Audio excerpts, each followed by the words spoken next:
यहाँ हेर्नुहोस् है, यहाँ चाहिँ मैले पोहोर साल राखेको फुलको बिजन थियो। फुल चाहिँ पुरै उम्रिसकेछ। त्यो चाहिँ मैले यो अरूको त अब रोपेर पनि कत्रो कत्रो भइसक्यो हेर्नु, म त बिर्सेछु नि त।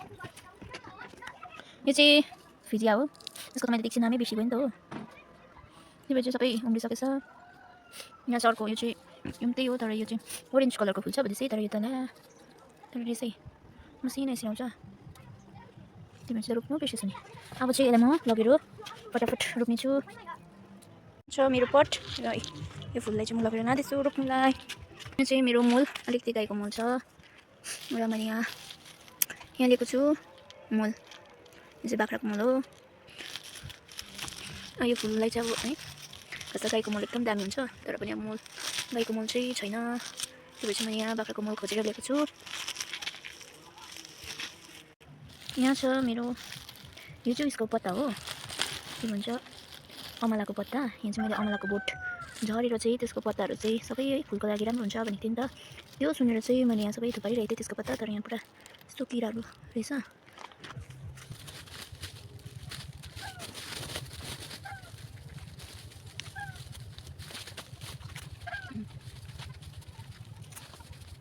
यहाँ चाहिँ मैले तयारी बनाइसकेँ।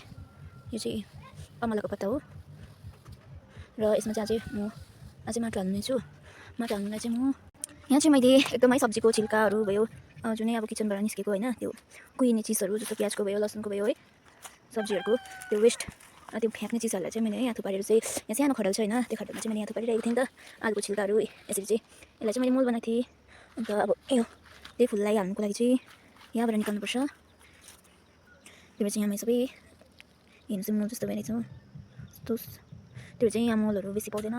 मलहरू चाहिँ एकदम सबै जग्गातिर हुँदैन नि त, कसैकोमा मात्रै हुन्छ। त्यही भएर चाहिँ घरमा यसरी है सब्जीहरूको बनाउनु चाहिँ एकदम राम्रो हुन्छ फुलको लागि चाहिँ।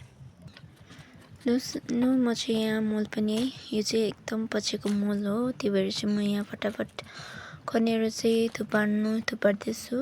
यो चाहिँ एकदमै हेर्नुहोस् न कस्तो दामी भइरहेछ यो मल। त्यो भएर चाहिँ अघिको बाख्राको मल यो पत्ता हालेकोमा चाहिँ यो हालेर चाहिँ म मिक्स गर्दैछु। एकदम मिक्स गर्नुपर्छ। म त्यति साह्रो त फुल रोप्नु हुँदैन, तर पनि घरको लागि चाहिँ म यसरी नै गर्छु सधैँ। अन्त यहाँ चाहिँ मैले पट मिलाउँदैछु। यो पट चाहिँ म पहिला सबै पटको मुख यसरी मजाले मिलाउँछु।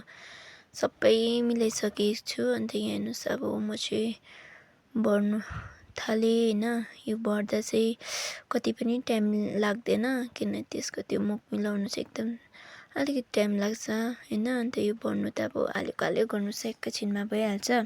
अन्त यहाँ मेरो साथमा छोरा छ, छोराले चाहिँ म पनि भर्छु ल मम्मा भन्दै थियो नि त, यहाँ देखाउनुहोस् मलाई पनि भन्दै थियो। अन्त यहाँ हेर्नुहोस् मैले उसलाई पनि देखाएँ।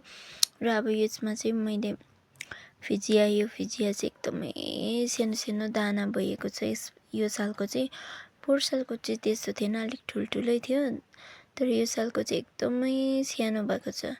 किनभने त्यसमा हेर्नुहोस् यहाँ टुसाहरू पनि उम्रेर अब सिलिक परेको। अब यो हुन्छ हुँदैन थाहा छैन होइन, तर पनि अब होस्, अब पछिको लागि बिउ पनि हुन्छ भनेर चाहिँ यो मसिनो पनि मैले है मिलाएर वरिपरि बिचमा होइन यसरी मजाले मिलाएर चाहिँ मैले यसरी सबैतिर चाहिँ भरेको छु। अन्त यहाँ छोराले पनि म पनि रोप्छु ल भने यसरी रोप्दैछ होइन, उसले पनि मिलाउँदै जसरी गरेको थियो त्यसरी। अन्त यहाँ चाहिँ ओरेन्ज कलरको, यो चाहिँ ओरेन्ज कलरको फुल्ने हो। अन्त यो चाहिँ एकदम दामी फुल्छ। यो पनि तर सानै थियो बिजन, एकदम त्यसको त्यो राखेर हो कि के भएर त्यसको बलै सुकेको थियो। अन्त यहाँ चाहिँ मैले सबै भरिसकेको छु र